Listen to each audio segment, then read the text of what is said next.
Esse é o nosso Deus. Tão grande, que se importa com você, que trouxe você essa noite, porque te ama, porque quer fazer uma aliança com você. Não quer só que você conheça Ele ou que você saiba mais alguma coisa dele, mas quer fazer uma aliança com você. Por isso que você está aqui. Por isso que Ele, apesar da sua grandeza imensa, também está aqui para ouvir a tua adoração e para examinar o teu coração. E é nesta noite que nós vamos adorar ao Senhor, glorificar, e também vamos conhecer um pouco mais esse Deus. E nesse momento eu gostaria que você pedisse para Ele: Senhor, a nossa mente quase não consegue entender, é grande demais, mas o nosso coração deseja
Jesus.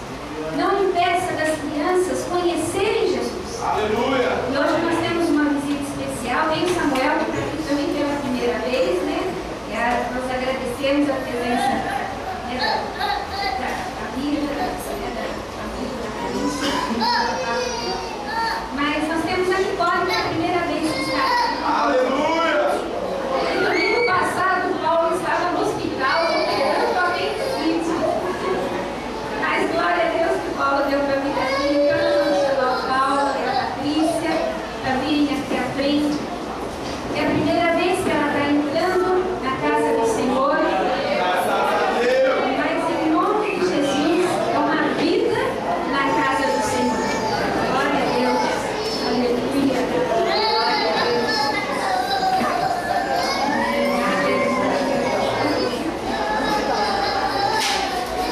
Ele está com eles hoje, amanhã. Glória a Deus. E como nós falamos naquela música, que a Ana Paula, com muita inspiração, disse que Deus tem um plano para cada bebê antes mesmo de nascer. Um lindo propósito, uma missão, um sonho gravado em seu coração para viver e marcar a geração.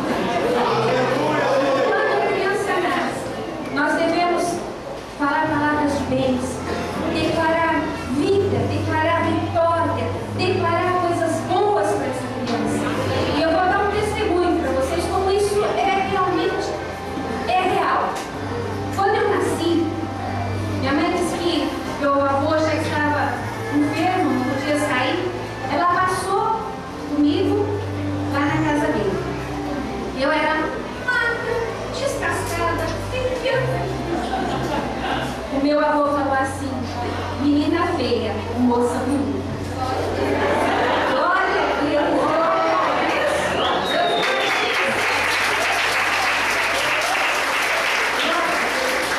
Como as palavras são importantes. Aleluia! Aquilo que a gente fala para uma criança, como é importante.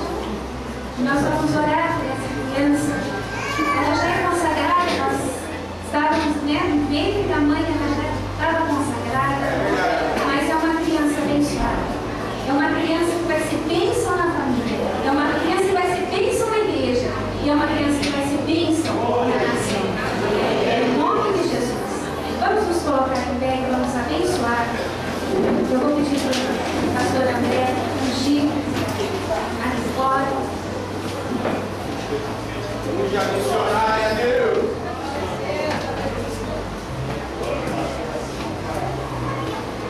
Pai, nós agradecemos, porque o Senhor é o autor da vida. O Senhor faz a obra perfeita, Pai. E obrigada, Pai, porque a Nicole está aqui nos braços da mãe perfeita. O Senhor cuidou, Pai, do nascimento. O Senhor cuidou de cada detalhe. Pai, nós agradecemos porque o Senhor trouxe essa vida preciosa para o Paulo e para a Patrícia. Que essa vida, Pai, seja para consolidar esse casal, seja para trazer alegria e harmonia, que nós declaramos agora, ungindo essa criança, declaramos essa criança uma criança tranquila, uma criança que sente a paz do Senhor, em nome de Jesus, uma criança, Pai, que tem a visão aberta dos céus, em nome de Jesus, e que ela vai, em nome de Jesus, ela seja abençoada, dá saúde para ela, cuida, Pai, de cada detalhe agora, no crescimento, no desenvolvimento, que ela possa crescer na graça do Senhor. Pai, abençoa, Pai, juntamente com ela toda a família. Não somente a Nicole, mas toda a família seja abençoada e alcançada pela tua graça e que possam viver nesses dias difíceis, mas viver na paz e debaixo do teu esconderijo. É verdade. Nós abençoamos em nome de Jesus. Amém.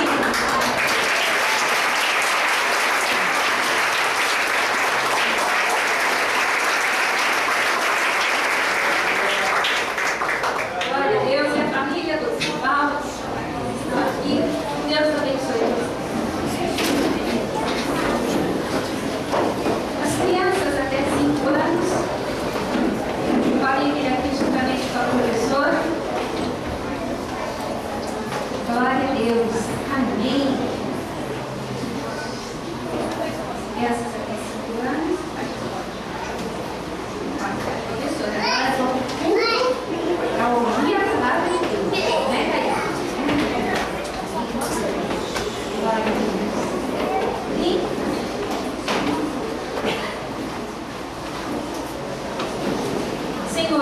nós colocamos também essas crianças na tua presença e pedimos, Pai, que o Senhor dê a unção, agora que elas vão ouvir a tua palavra na linguagem delas. Abençoe a professora, dá unção a elas, Pai, para que elas possam também estar, ó Deus, cuidando desses coraçõezinhos.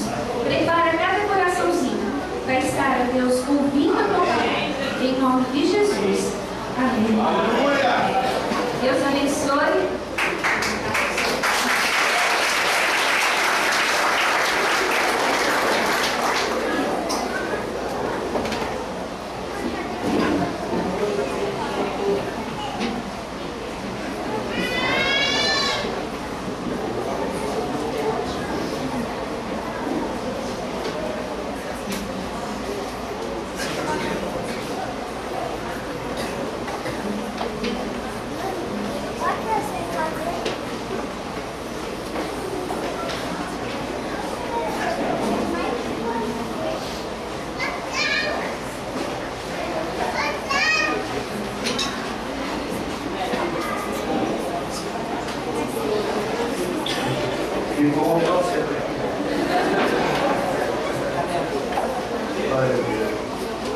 A paz do Senhor, povo de Deus.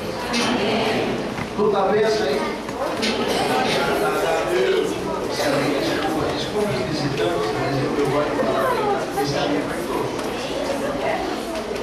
Tudo na bênção, Senhor. Amém. Glória a Deus, aleluia. Vocês me bem? Fica sua vida em nome de Jesus. No livro de Hebreus. Livro de Hebreus, capítulo de 11. Livro de Hebreus, capítulo de número 11.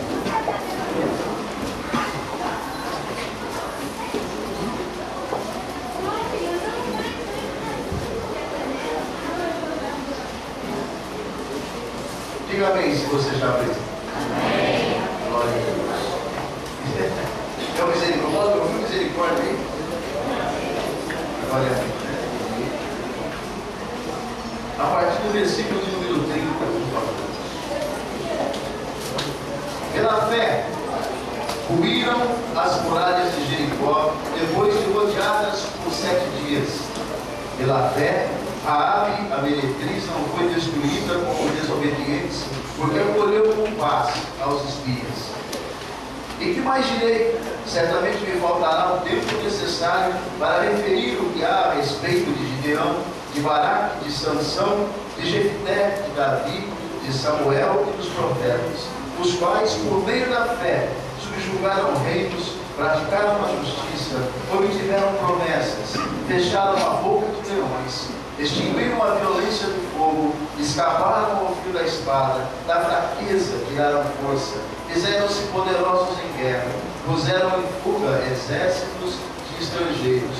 Mulheres receberam pela ressurreição os seus mortos. Alguns foram procurados, não aceitando o seu resgate, para obterem superior ressurreição. Outros, por sua vez, passaram pela prova de escárnios e açoites, sim, até de algemas e prisões. Foram apedrejados, provados, cerrados pelo meio, mortos a fios da espada, andaram peregrinos vestidos de pele de ovelhas e de cabras, necessitados, afligidos, maltratados, homens dos quais o mundo não era digno, errantes pelo deserto, pelos montes, pelas covas, pelos amplos. Pula agora para o versículo 12, por favor. Portanto, também nós, visto que temos a rodear-nos tão grande nuvem de testemunhas, desembaraçando-nos de todo o peso e do pecado que tenazmente nos assedia, corramos com perseverança a carreira que nos está proposto, olhando firmemente para o autor e consumador da nossa fé, que é Jesus. Aleluia. Senhor, Deus, é com muita humildade que nós entramos na tua presença. Senhor, é colocando nosso coração diante de ti, é pedindo que a tua graça, Senhor, envolva este lugar. É pedindo, Senhor, que o teu Espírito Santo use, Senhor, o vaso, que o Senhor sabe que tem os seus defeitos, mas que nessa noite, Senhor, por misericórdia da tua vontade, está aqui para ser um instrumento. Pai, faz como o Senhor tem para fazer nessa noite. Que os meus irmãos e as minhas irmãs, todos que estão nos visitando nessa noite, possam receber a tua palavra de bom grado. Possa o Senhor ter a sua mente, o seu coração, meu Pai, tocado, meu Senhor. E possa, meu Deus amado, nesta noite, fazer mais uma vez uma opção pelo Senhor, pela tua palavra, por tudo que o Senhor tem para fazer nas nossas vidas. Em o nome santo do Senhor Jesus. Amém. Glória a Deus. Amém. Queridos, o texto que nós temos aqui, Hebreus, capítulo 11, aliás, o capítulo 11 de Hebreus, em pedaço 12, fala muito sobre uma coisa, sobre a fé. Nós podemos perceber aqui, lendo um pedaço desse texto, se você quiser ler em casa todo o restante, você vai perceber que todos estes homens e mulheres, eles tiveram um combustível e fez com que a sua vida caminhasse. Que combustível era esse? A fé é o grande combustível, é a fé que nos move, é a fé que nos faz tomar decisões acertadas com Deus, é a fé que nos faz transpor as montanhas, é a crença firme em algo que não se pode apalpar, mas que pelo nosso Espírito nós sabemos que existe, está conosco, o Deus vivo, poderoso, que tem para mim e tem para você algo muito maior, muito mais lindo do que hoje você vislumbra. Estes homens e estas mulheres, eles foram moldados durante toda a sua caminhada, eles tiveram que viver dentro de uma universidade de Deus. Quantos aqui já fizeram uma faculdade? Muitos, graças a Deus. Quantos aqui fizeram um ensino técnico, como eu? Graças a Deus. Cada um de nós teve que viver um tempo de estudo para poder ser hoje, viver hoje o que vivemos, exercer hoje aquilo que exercemos, né? Estes homens também exerceram, passaram por um lugar chamado de Faculdade de Deus. A Faculdade de Deus. Essa universidade chamada de fé. E é por ela que eu e você passamos todos os dias. Todos os dias o Senhor nos ensina a aumentar essa nossa fé. Todos os dias o Senhor nos faz passar por situações para que nós possamos cada vez mais e mais fortalecer isso que é a fé. Quanto mais forte ela estiver em mim, quanto mais forte ela estiver em você, mais adiante você vai, mais rápido você anda, com mais segurança você consegue caminhar. Entendendo isso nessa noite? Amém? Irmãos, olha só que interessante, mas há algumas lições nessa faculdade da fé, e algumas lições são importantes que a gente aprende. E eu queria nessa noite com você o que o Espírito Santo falou comigo. Quem quer ouvir? Quem quer ouvir? Glória a Deus. Eu vou entender que a maioria quer, porque todo mundo levanta a mão. Primeira coisa que eu vejo, primeira lição que eu entendo, que nessa faculdade da fé nós precisamos aprender a lidar com isso e fazer dessa lição algo que a gente tem que ter, tirar nota 10.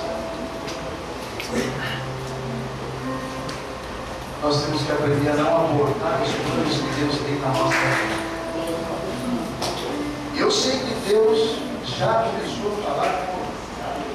Porque quando eu ouvi essa primeira questão, Deus começou a falar comigo.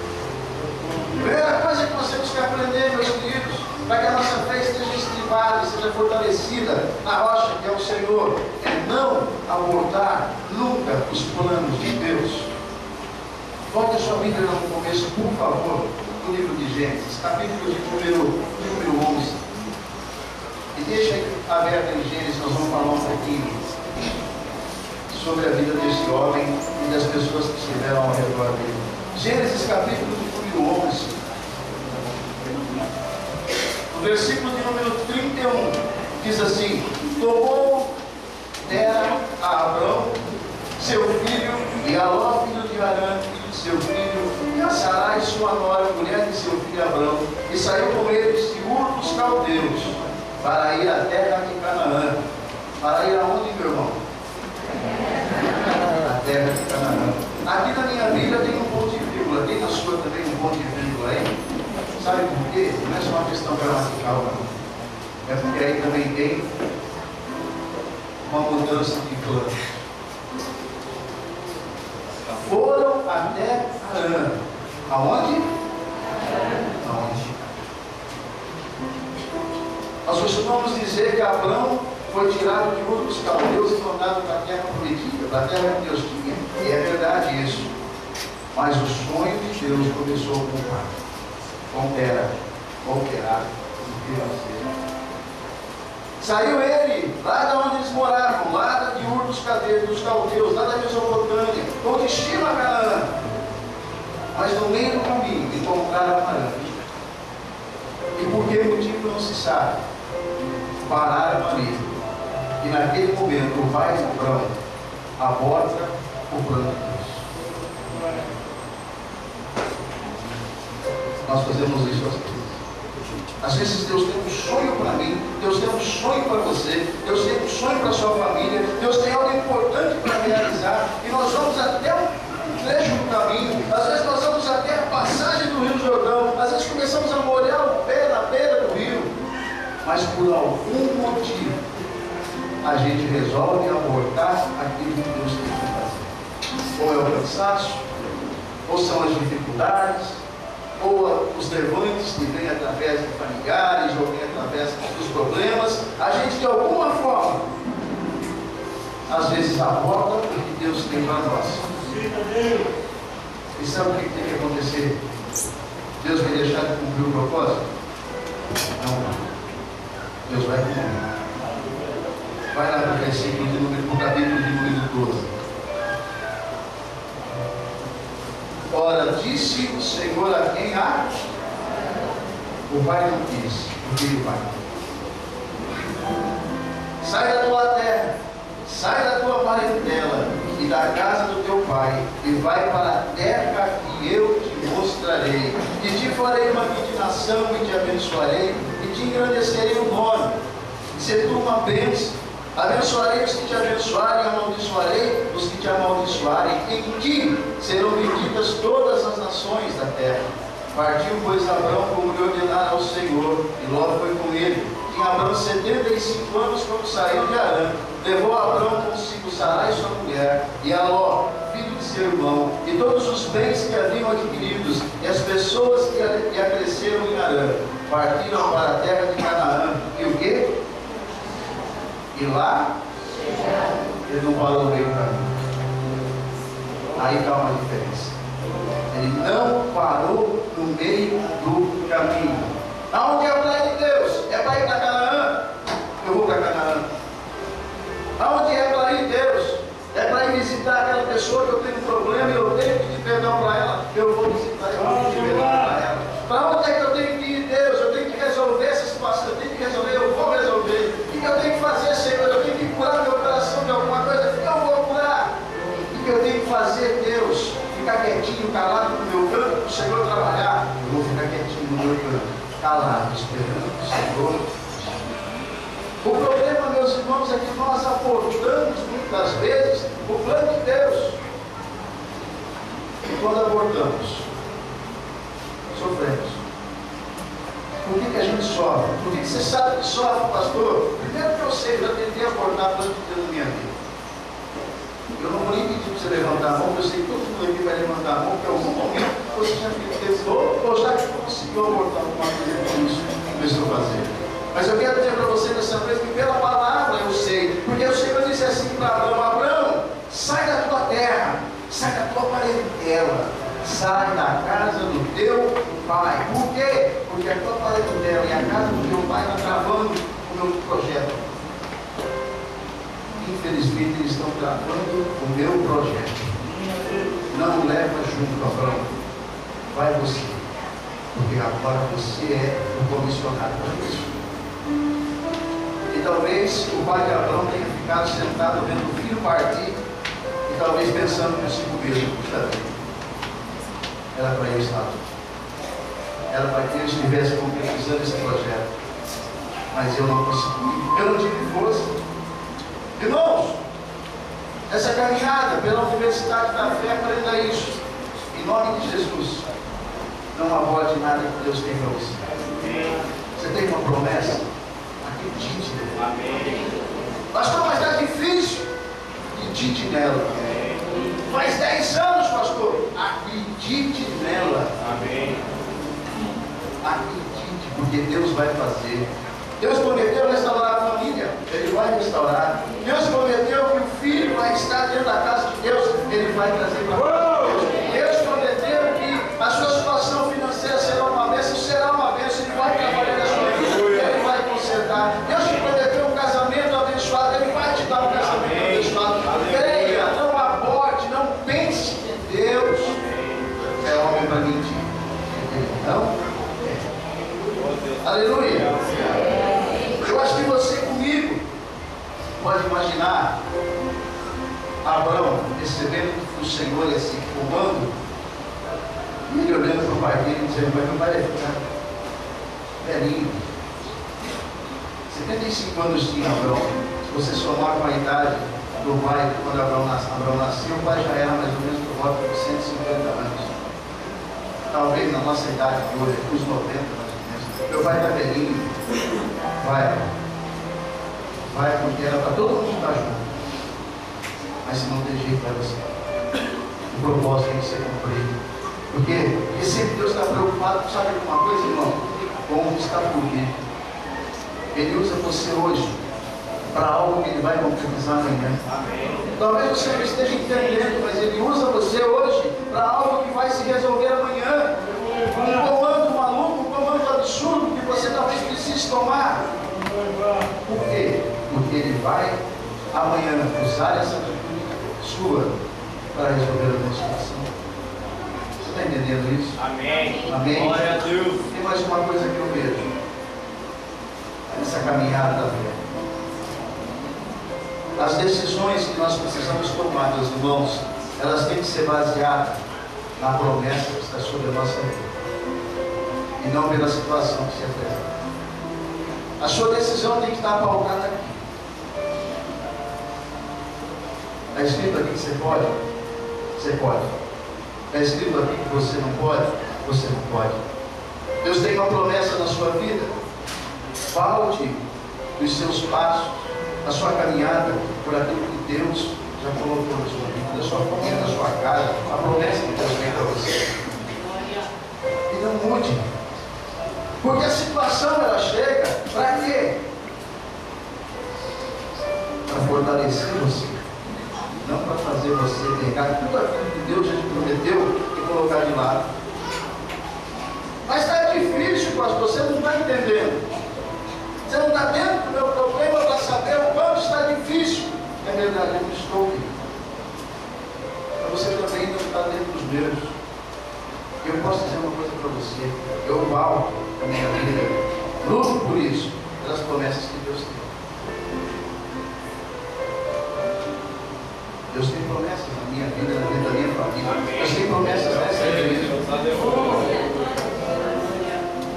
Às vezes nós olhamos para a nossa visão e nós percebemos que a igreja ainda não engajou, a igreja ainda não pegou vontade no conosco por estar ali discipulando e correndo atrás de outros e se esforçando para sermos uma igreja que discipula, que cuida, que trata, que tira os espíritos, os carrapichos, que se ampara. Desanimamos às vezes, cansamos às vezes,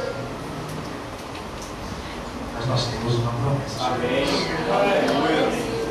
Nós temos uma promessa sobre nós. A promessa sobre a sua vida. Trabalhe com base nisso, trabalhe fortalecido nisso. Abraão, chegou um momento, se você vai ver aí em Gênesis capítulo 13, chegou um momento em que Abraão teve um problema com Ló, o seu sobrinho. O gado, as ovelhas de Ló e o gado e as ovelhas de Abraão estavam muito grande, muito numeroso. E o espaço que eles tinham para conviver era pequeno. Não dava para alimentar todos, começou a ter briga. E Abraão sabiamente chama o sobrinho e diz: vem cá. Chega. Olha por toda a terra que está aqui. E o Ló estica aquele zoião de curioso, começa a olhar para tudo quanto ela dá. E aí ele diz assim para ele: escolhe um lugar para você. Para onde você for, eu vou no sentido contrário, para que você possa continuar sendo abençoado. E aí Ló olha para todo lado, e ele olha para um lugar verdejante, bonito, as campinas do Jordão.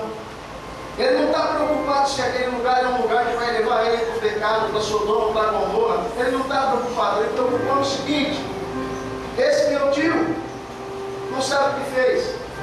Ele deu o anilho direito, escolheu o melhor lugar. Eu vou escolher o melhor lugar. O melhor lugar é ali. Porque os meus olhos humanos, para resolver o problema da forma humana, eu tenho que escolher o melhor lugar. Então eu vou escolher aquele lugar verde, pasto bonito. Nunca mais vai ter fome na minha família. E aí você vai dizer assim para mim: pastor, então Abraão não foi o quê? Bobão? Tinha sobre Abraão a promessa de que ele ia ser uma bênção. Que por onde ele for, o Senhor o abençoaria.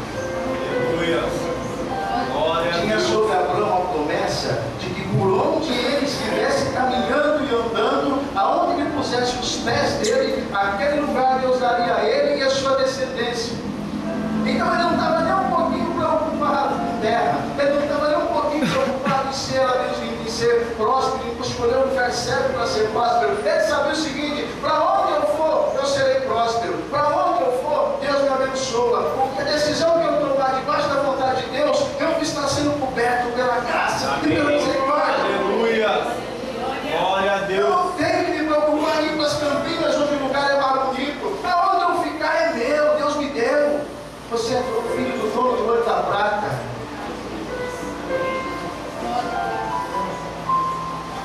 Você tem que viajar em banco,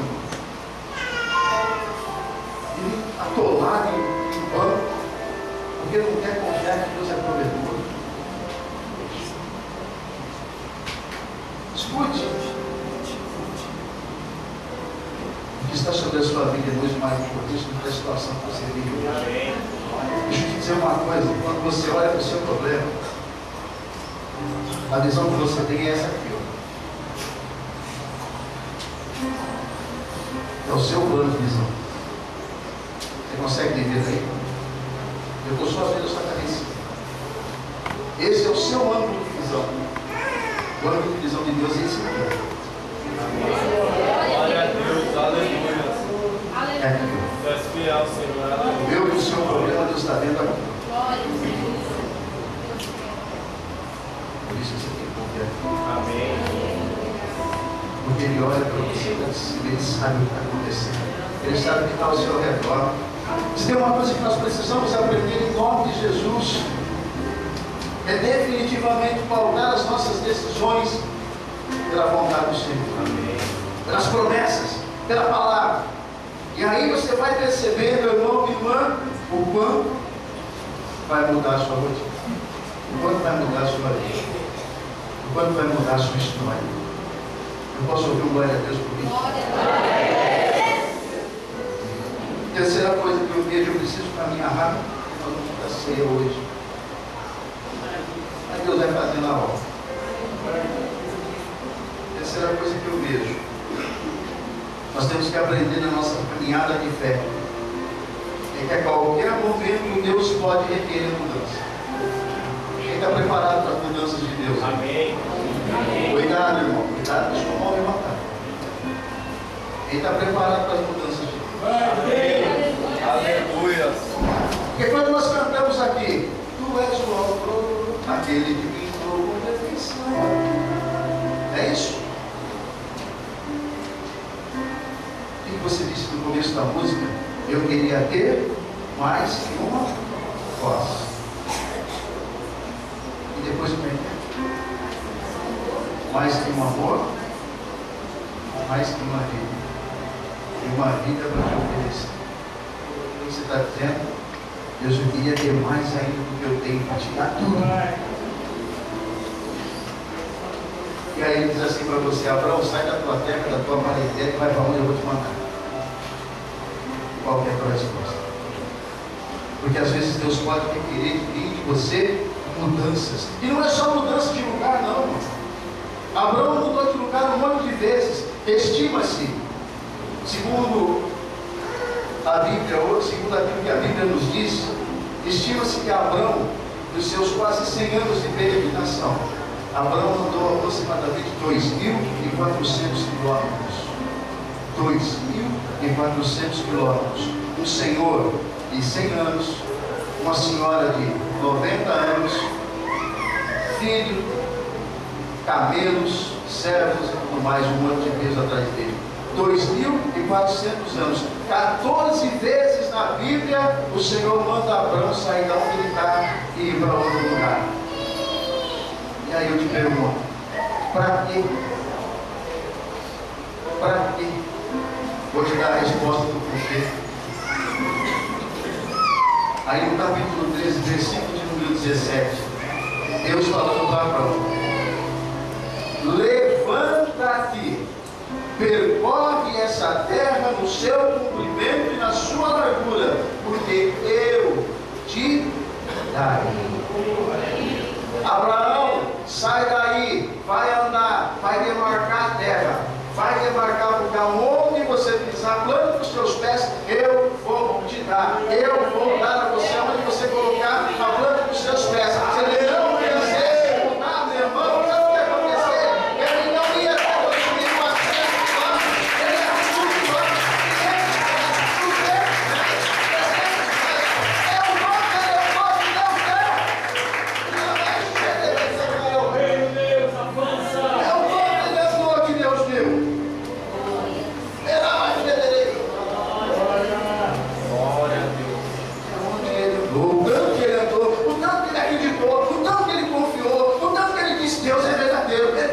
eu vou fazer.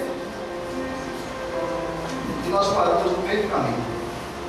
Paramos diante de uma fofoca, paramos diante de um cochicho, paramos diante de um não recebido de alguém, paramos diante de um olhar esquisito, paramos diante de um problema financeiro, paramos diante de um problema amoroso, paramos diante de uma situação. Vamos parando e vamos abortando.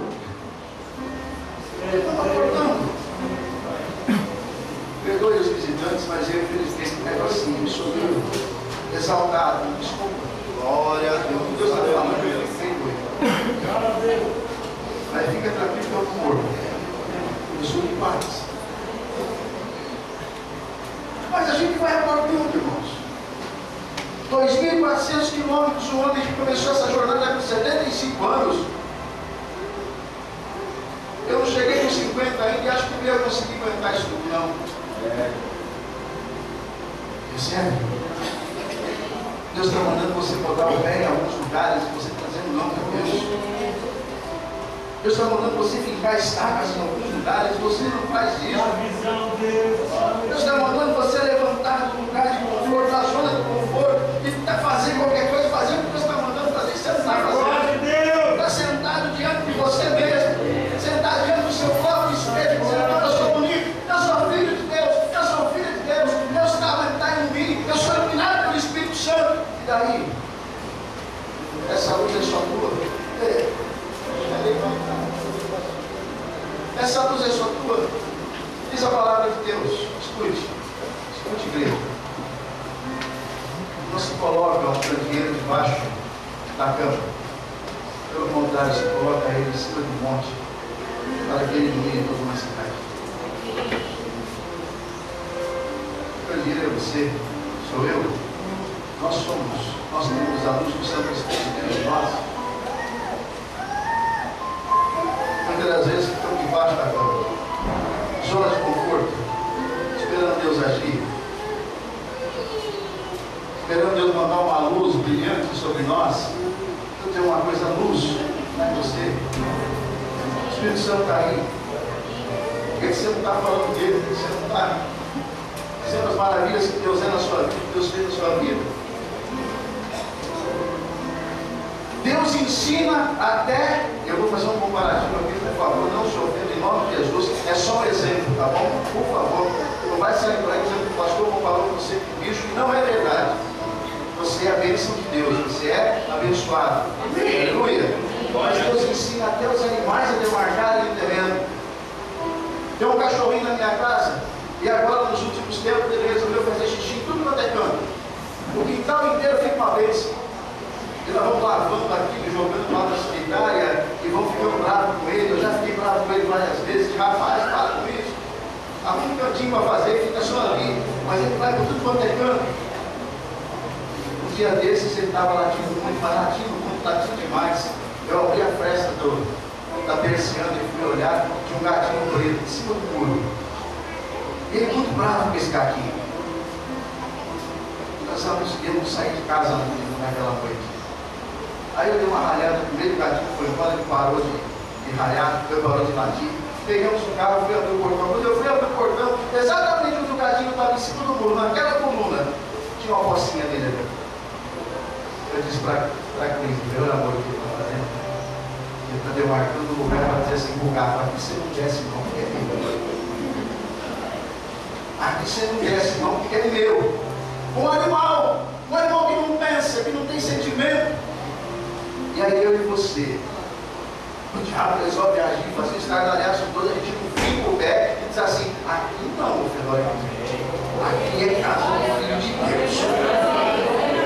A gente não demarca, você não vai na porta da sua casa, pega ali um óleo ungido, bota lá nos umbrais da porta e diz assim, aqui não, diabo. Aqui não, aqui é a casa do Filho de Deus, você não vai entrar.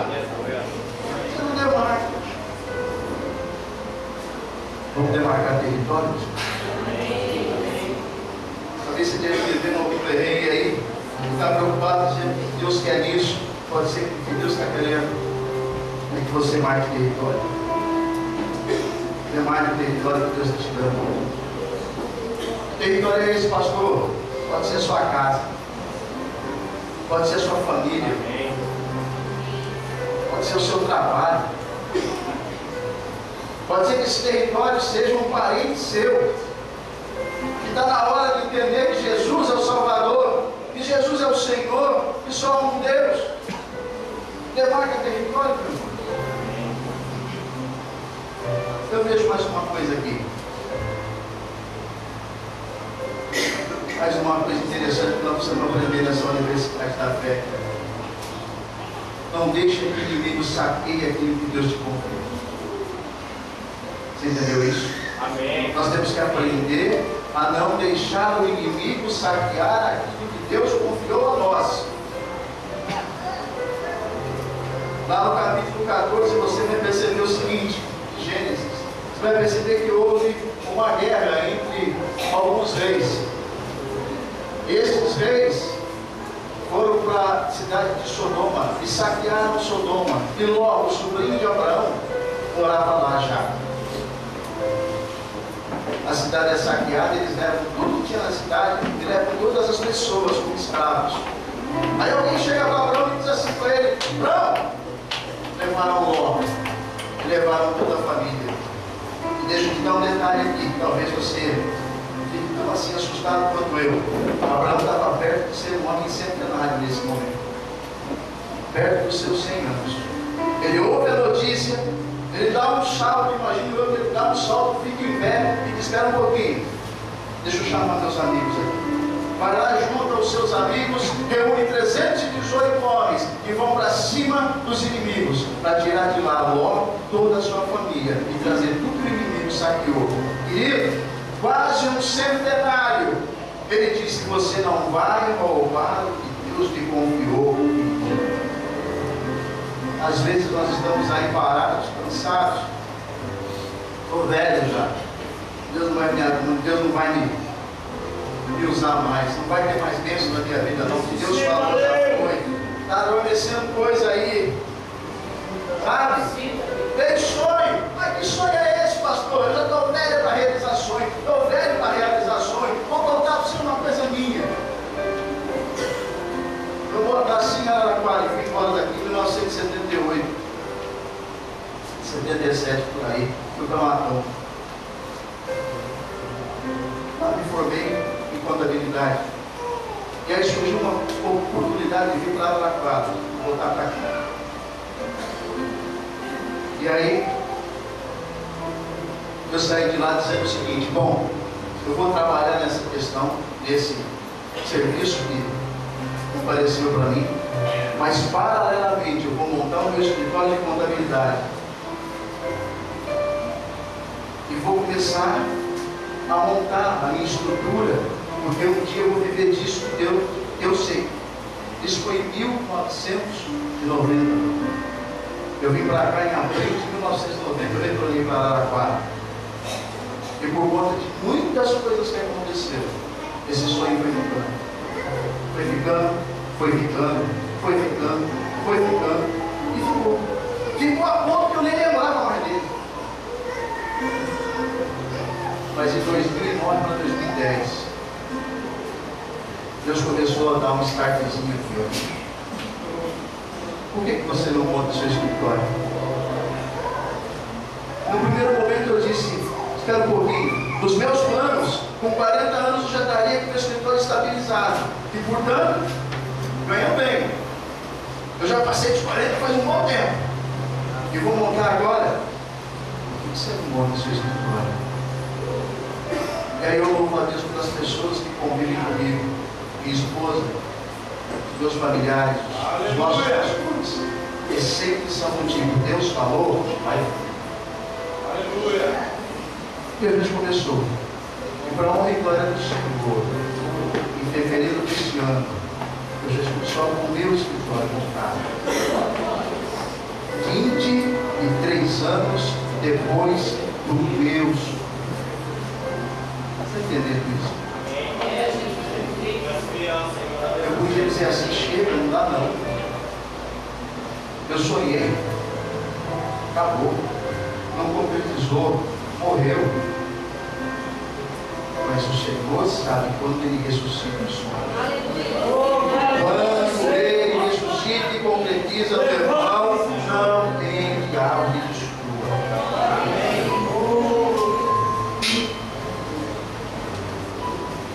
23 anos depois, o Senhor me deu a realização do sonho, e por causa de mim mesmo, ficou morto, ficou adormecido.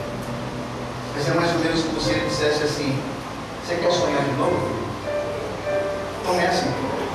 Começa porque eu te apoio. Querido, irmão, irmã, nunca é tarde para o teu sonho. Nunca é tarde para Deus realizar aquilo que está no seu coração. Uma irmã perguntou para mim hoje de manhã: pastor, por que às vezes a gente ora e as coisas não se concretizam? Eu disse: irmão, porque pode ser que não seja o tempo de Deus. Porque no tempo dele, nada pode impedir que as coisas se concretizem. E o tempo dele é sempre o melhor, é sempre o perfeito, é sempre tudo que nós precisamos. Aleluia! Glória a Deus mesmo! Uma outra coisa que eu vejo, queridos, e essa é importante: grave isso no seu coração. Grave bem isso no seu coração. A sua aliança com Deus.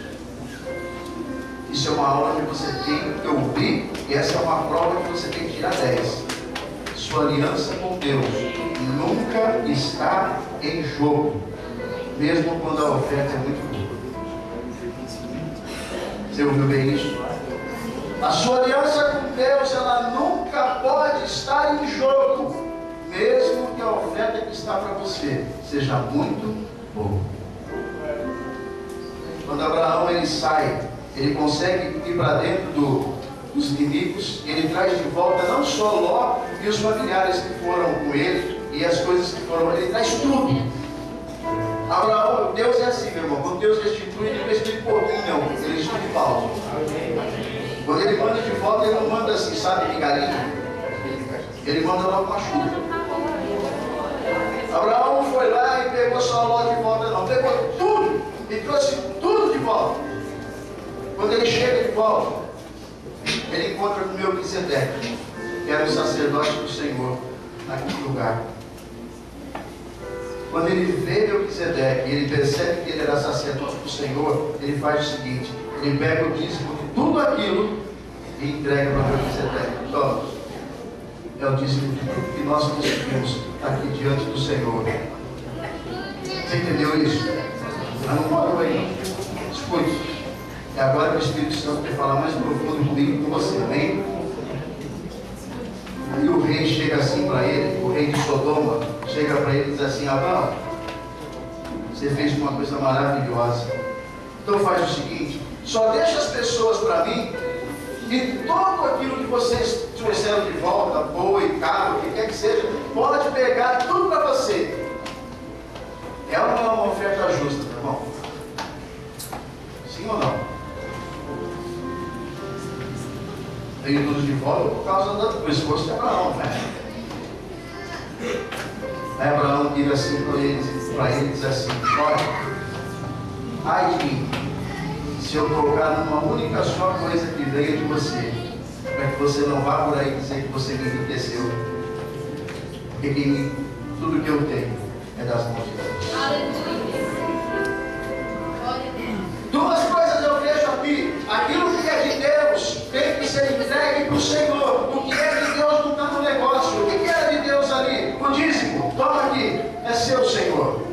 Agora, aquilo que não vem de Deus não deve entrar na sua vida. Ele sabia que aquilo que vinha de Sodoma era amaldiçoado. Ele sabia que aquilo que vinha de Sodoma estava coberto da podridão, do pecado, da lascívia. Ele sabia que tudo aquilo que vinha de Sodoma não agradava a Deus. Eu imagino que ele pensou dentro de si: eu trazer para dentro da minha casa, da minha vida abençoada, tudo aquilo que é maldição, tudo aquilo que vem das coisas que não me convém. Não, eu não quero. Queridos, a aliança que Deus tem com você não pode ser colocada em jogo. A oferta às vezes é tentadora. A oferta às vezes que nós recebemos, ela é muito tentadora. Faz isso agora, aqui que você vai receber, sabe? Uma caixinha. Dá uma ajeitadinha aqui para você receber uma caixinha. Faz esse negocinho aqui, sabe? Meio que curvar no pano. Você fazendo curvar no pano, você vai receber um dinheirinho dentro. Tudo que não vem de Deus é quebra de aliança. Eu assisti um filme uma vez. O indivíduo, ele era um jogador viciado em baralho. Ele jogava, ganhava, perdia. E um dia ele estava numa maré de azar muito grande. Ele perdeu tudo. Era hora de ele levantar e ir embora. Aí ele faz o seguinte: vou tentar tirar e mordei. Ele pega a aliança, isso no filme, ele joga na mesa. E ele perde a aliança. Ele perde o casamento. Ele perde tudo aquilo que durante aqueles anos todos era o mais principal da vida dele. Era a aliança que ele tinha, era a família. Às vezes nós fazemos isso. Às vezes nós estamos diante de uma mesa de jogo. De um lado a gente, do outro, o meu e o seu inimigo. E a gente vai partilhando com ele. Deixa eu dizer uma coisa para você. Na mesa do diabo você não tem nem que sentar. Você está ouvindo isso? Na mesa do diabo você não deve nem sentar. Quanto mais jogar com ele. Para quê? Para quê? Se tudo que você tem é de Deus, para que você vai oferecer para o inimigo o que é de Deus? Para que você vai oferecer, maridos? Por que oferecer a nossa fidelidade, que é de Deus, para o diabo? E trazer adultério para dentro de casa? Às vezes nós fazemos isso. Nós colocamos a nossa aliança com Deus na mesa, na tentativa de que um momento ou outro nós vamos resgatar. Definitivamente pare com isso. Essa caminhada que nós precisamos aprender sobre a nossa fé, um dos pontos primordiais. Não arrisque sua aliança. Deus, Ele é fiel com você. Deus não falha com você. Amém? Você está entendendo isso?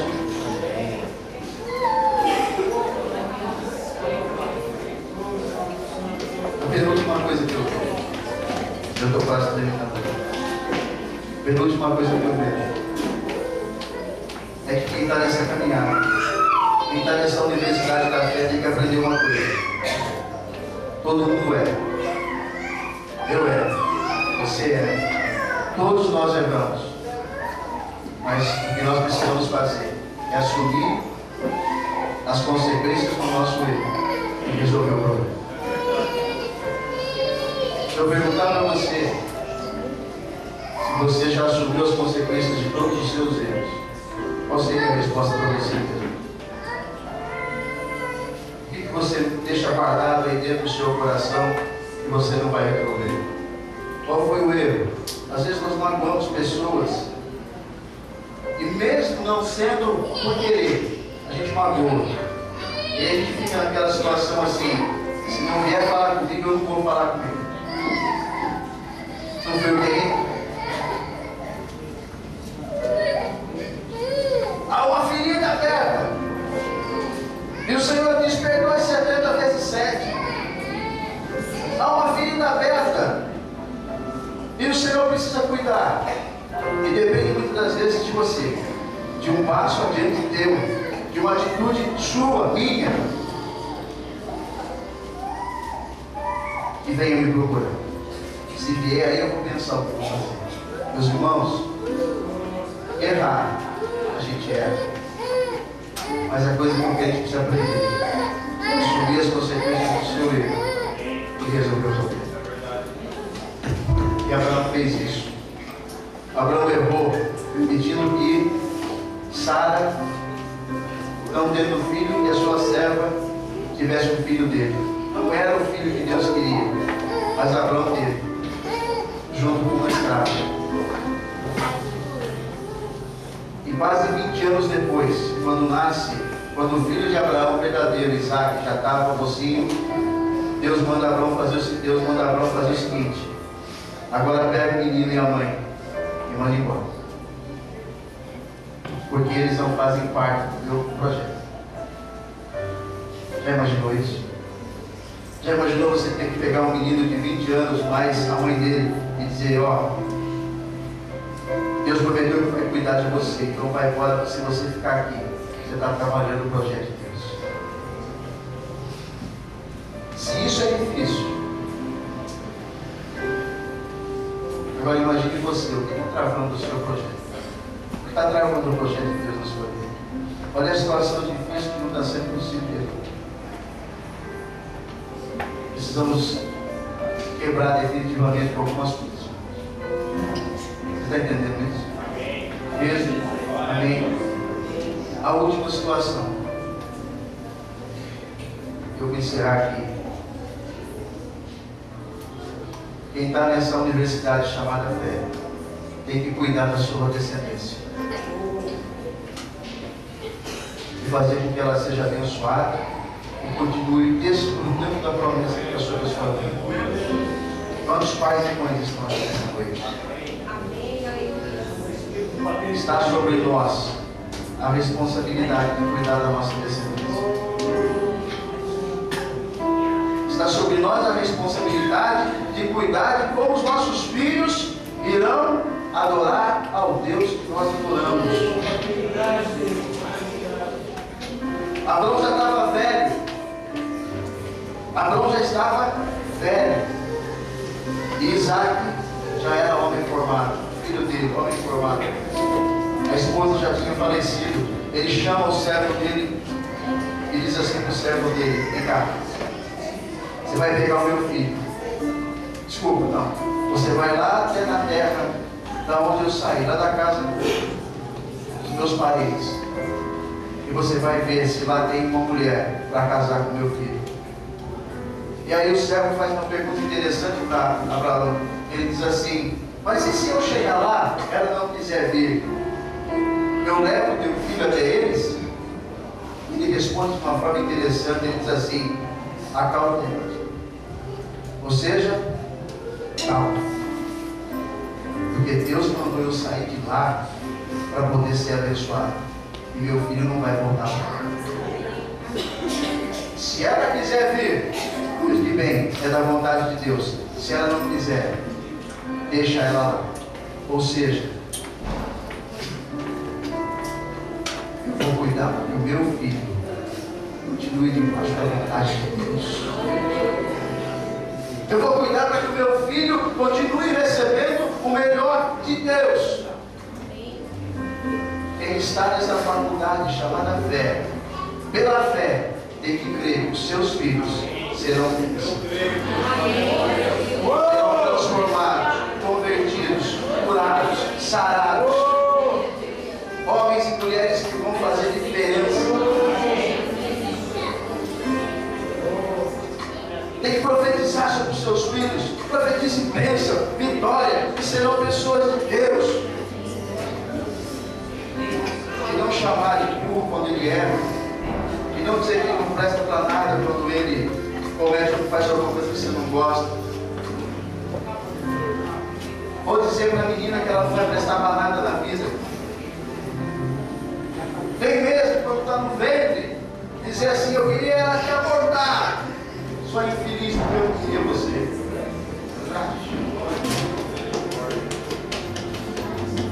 Abençoe os seus filhos. Abraão morreu com 170 anos mais ou menos. E ele ainda teve tempo de ver os netos, Esaú e Jacó. E deve ter acompanhado os netos mais ou menos por uns 10 anos, segundo as contas que eu fiz. E aí eu fico pensando o seguinte: bom, vá comigo aqui um pouquinho nessa divagação aqui, desse meu pensar. Abraão sentado numa pedra, coloca os dois netos um do lado do outro, eram gêmeos, Esaú e Jacó, põe um do lado do outro e diz assim: meus filhos, seu avô já teve tanta experiência com Deus. Você sabia que o seu pai nasceu quando seu avô tinha 100 anos? Nossa, avô, é verdade. Foi promessa de Deus do seu pai. E Deus cumpriu. Olha, plantando no coração dos filhos, dos netos a fé. Pode ser que o pai estava passando por ali, o Isaac, e ele chamou o Isaac e disse assim: Isaac, vem cá, meu filho, diz aqui para eles, como é que foi aquela experiência de você estar na pedra lá, eu quase para te matar, e o anjo aparece e toca o carneiro ali do lado, como é que foi? Ensinando o filho a ser bênção na vida do neto. E assim construindo uma identidade de adorador na vida daquelas crianças. Queridos, eu encerro aqui, deixando para vocês esse pensamento. Nessa faculdade que a gente está andando aí, chamada fé, cada uma dessas aulas a gente tem que, cada uma dessas matérias, a gente tem que passar por cada vez. Como é que faz quando a gente fica numa matéria aí que a gente dependência, é isso? Fica dependendo de uma matéria, é isso? É isso que atrasa a tua vida, crente. É isso que atrasa a nossa vida, é quando ficamos em dependência nas matérias. É quando o Senhor está tratando de nós, a gente começa, sabe? Em alguma matéria dessa daqui, a gente não passa, é que tem dependência, sabe? E isso atrasa a minha vida e a sua. Comece a se concentrar no que Deus está fazendo na sua vida. E em nome de Jesus, toda a fé que eu tenho dentro de mim, você vai ser muito mais abençoado do que você é hoje. Aleluia. Deus te abençoe.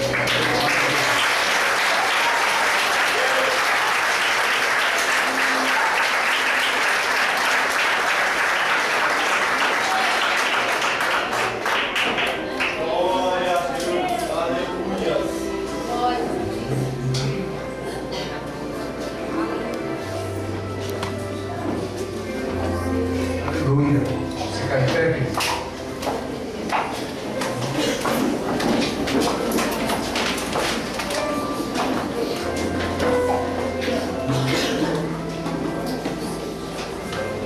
Vamos participar agora de um momento maravilhoso,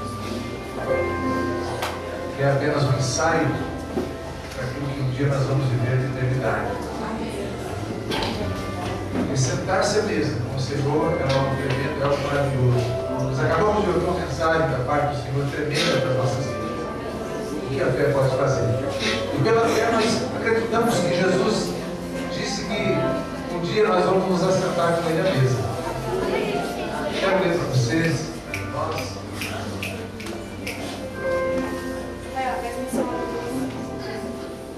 Marcos,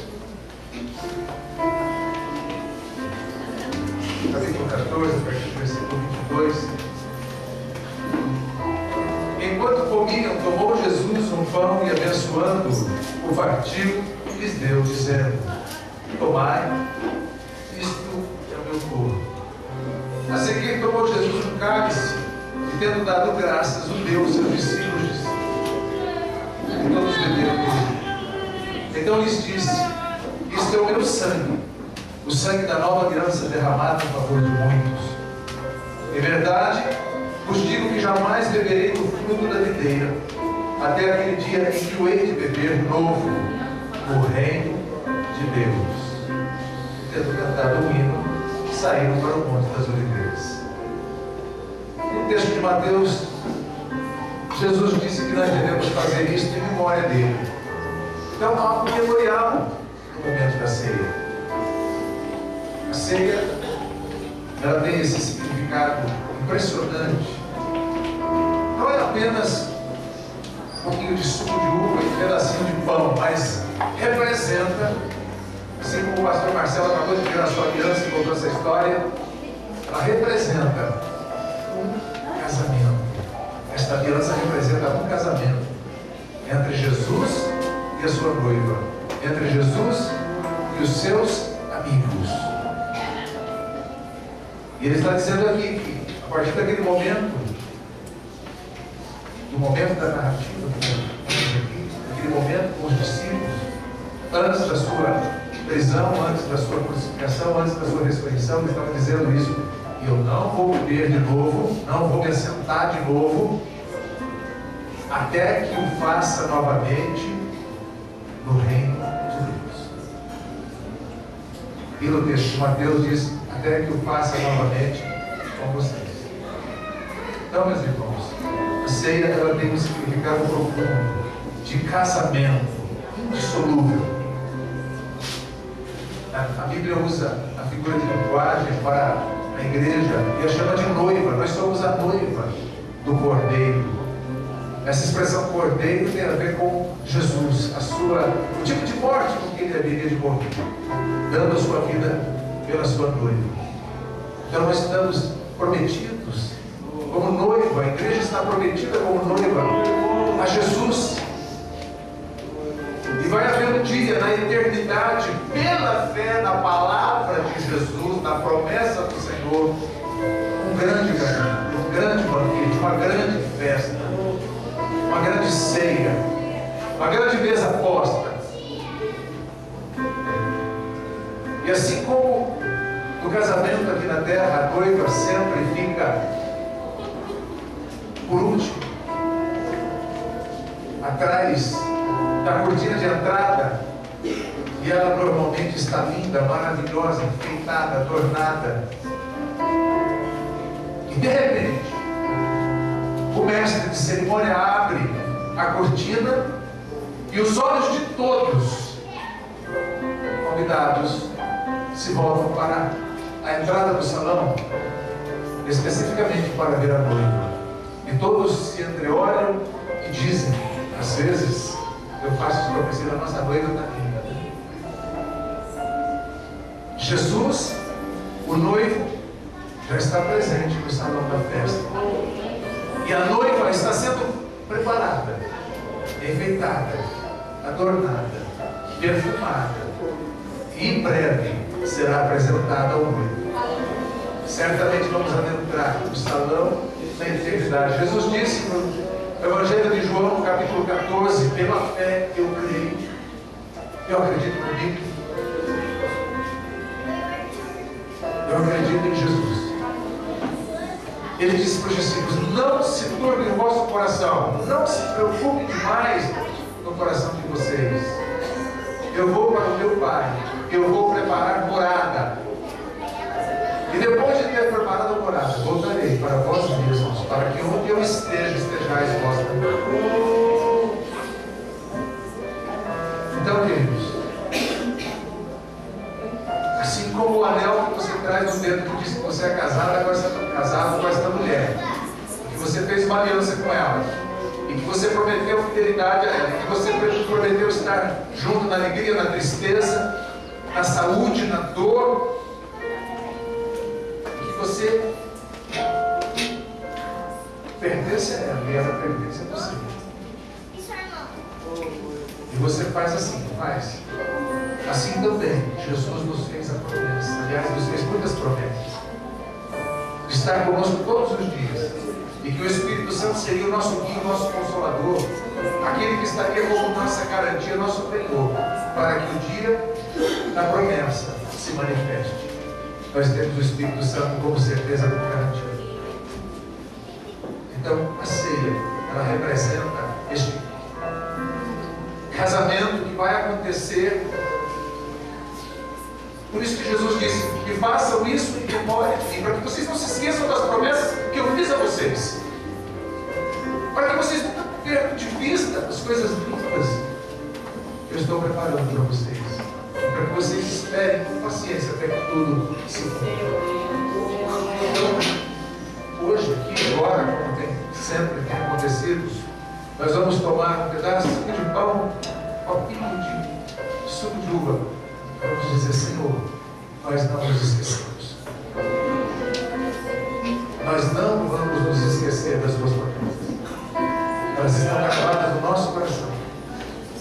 E nós vamos sonhar, viver cada dia, acreditando nessas promessas. Muito importante, como na visão do apóstolo Paulo, a gente fazer uma reflexão antes de participar. A Bíblia diz que Jesus nos promete o perdão dos nossos pecados, mas os pecados confessados e deixados e abandonados. João diz: filhinho, não pequeis, mas se pecardes, tende um advogado junto ao Pai, Cristo Jesus o justo. E no outro texto diz que os nossos pecados, quando confessados e deixados, o Senhor lança nas profundezas dos mares. E lá ele coloca uma placa escrito o seguinte: proibido pescar. E a Bíblia diz que Deus não se lembra, que Ele apagará todos os nossos pecados, todas as nossas transgressões. Deus não é como eu, como você, que perdoa, mas ainda fica se lembrando, fica remoendo. Não.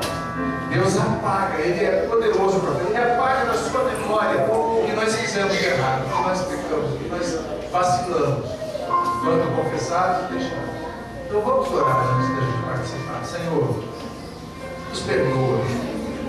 Apesar de conhecermos a Tua Palavra, deveríamos ser muito melhores cidadãos. Apesar de conhecer a Tua Palavra, deveríamos ser muito mais santos, muito mais santificados. Apesar de conhecer a Tua Palavra, nós deveríamos amar muito mais o Senhor, porque o que o Senhor fez por nós, se dando ali naquela cruz, descendo como um homem aqui, sendo humilhado, para nos oferecer uma aliança, para nos oferecer uma bênção. Nós agradecemos por todos esses favores, pela graça imerecida. E nós pedimos perdão, Senhor. Nós confessamos que temos pecado. E cada um na sua área, Senhor, nesse momento está agora confessando, pedindo que o Senhor esteja perdoando, apagando, se esquecendo desses pecados, desses delitos, Senhor. No nome de Jesus que nós oramos. Nós queremos dar graças para tudo que está sobre esta mesa. E nós pedimos que o Senhor esteja santificando, porque aquilo que vamos fazer agora é o memorial que o Senhor mandou que nós fizéssemos. Em memória do Senhor, para não nos esquecermos da aliança que o Senhor nos oferece na cruz do Calvário, na sua morte e na sua ressurreição. Obrigado, em nome de Jesus. A mesa é do Senhor, não é da comunidade cristã da colheita, mas a igreja de Jesus, ela estabelece. E cada um de nós deve tomar a sua decisão. E o primeiro passo para ter assento à mesa do Senhor é acreditar em Jesus. É crer que Ele é o Filho de Deus. Ele veio da parte do Pai para nos oferecer perdão e reconciliação. E uma vez recebendo Jesus, acreditando nele, nós vamos obedecer o que ele mandou a gente fazer, que é se batizar no nome dele, em nome do Pai, do Filho e do Espírito Santo. Sendo assim, esse é o segundo passo. E o terceiro passo é o assento da mesa do Senhor e uma vida com Deus. A vida com o Senhor, de obediência, de serviço e de amor. Então, todos que se encontram nessas condições, seja desta igreja ou qualquer outra igreja cristã, evangélica, que confesse somente e unicamente o nome do Senhor Jesus, tem direito a essa coisa. Então, todos que vão participar, eu convido primeiro os da minha direita, os irmãos daqui, porque o nosso corredor é apertado. Eu peço para que você venha rapidamente. Nós temos dois lados da mesa onde vocês podem se servir. Então, se você está na fila, quando você chegar aqui, olha, se não tiver ninguém, você já pode vir desse lado. Porque assim a gente adianta o serviço. Então, os irmãos podem vir. Irmãos, peguem os elementos da aliança em volta, esperem até que todos sejam servidos.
partiu, dizendo: este é o meu povo, oferecido por vocês. Estava se referindo à sua morte física na cruz. Comei dele todos.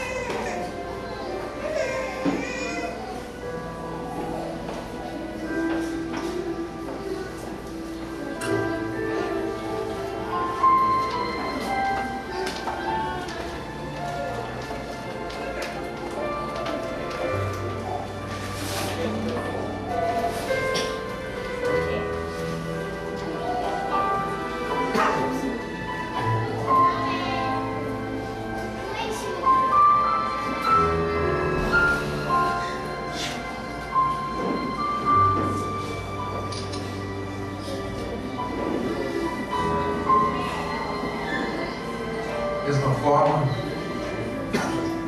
tomou o cálice, dizendo: este é o sangue da nova aliança, derramado em favor de muitos. Observe que Jesus não disse: este é o sangue da nova aliança, derramado em favor de todos, porque nem todos creram, mas todos quantos creram, deu-lhes o poder de serem feitos filhos de Deus. Aleluia. É isso que você é, o filho de Deus. Pode se servir.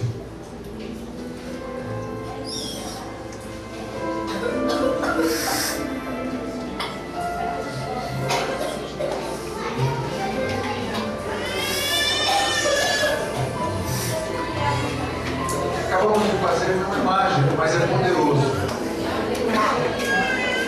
A vida do Senhor Jesus sendo gerada na nossa vida. Pela fé nós acreditamos as promessas que Ele fez vão se cumprir. Você é fruto, é alvo das promessas de Deus. Lá no livro de Apocalipse, Jesus diz assim: eis que estou à porta e bato. Se alguém ouvir a minha voz e abrir a porta, entrarei, cearei com ele e ele comigo. O Espírito Santo é um cavalheiro. Jesus nunca trouxe religião. A religião mata, a religião faz guerras. A religião crucifica, como crucificaram o Senhor. Mas o que Jesus veio trazer foi a vida que existe no reino de Deus. É uma vida plena, é uma vida abundante, é uma vida feliz. Mas você talvez esteja pensando: mas pastor, onde é que está essa vida que eu ainda não amo? Jesus promete: já não haverá lágrimas, já não haverá luto, já não haverá dor, já não haverá. Essas coisas vão ficar para trás. Mas enquanto estamos aqui, Jesus disse: no mundo tereis aflições. Tende bom ânimo, eu venci o mundo, e vocês também vão vencer. Mas acreditamos de todo o nosso coração naquilo que Jesus prometeu, porque Ele veio da parte do Pai para fazer isso, para nos oferecer a fé. Nenhum homem pode levantar um morto do caixão. Nenhum homem pode, através da imposição das mãos, curar um cego. Nenhum homem pode, pelo poder da sua palavra, dizer ao paralítico: levanta e anda. Jesus fez todas essas coisas e muitas outras escritas na Bíblia. E não foi escondido. Foi na cidade de Jerusalém, a capital de Israel, a capital dos judeus. Muitas pessoas viram os milagres, os sinais, as multidões viram. E quando Jesus subiu, mais de aproximadamente 500 pessoas viram Jesus levitar e subir, sendo... Como é que fala? Quando os anjos forjejar, sendo acompanhado, quando a polícia acompanha, faz escoltado por 2 anjos. E ele subiu, desapareceu, sendo elevado aos céus, e os anjos falaram mais um pouquinho, disseram: ei, o que é que vocês estão olhando? Da mesma forma como vocês o viram subir, ele descerá. Está chegando o dia. Esta não é uma história para criança, mas é uma história para a gente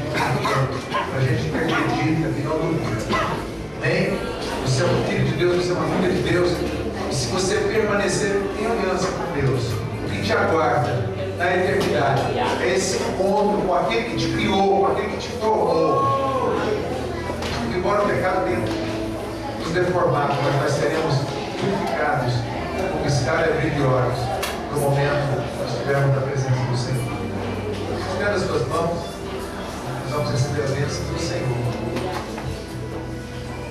Que o Senhor Deus, o nosso Pai, te abençoe. Que Jesus Cristo, o seu Filho amado, esteja com você a cada momento da sua vida. E que o Espírito Santo, querido, seja o teu companheiro, teu consolador, o teu guia. Vai em paz, no nome de Jesus. Você tem uma semana abençoada.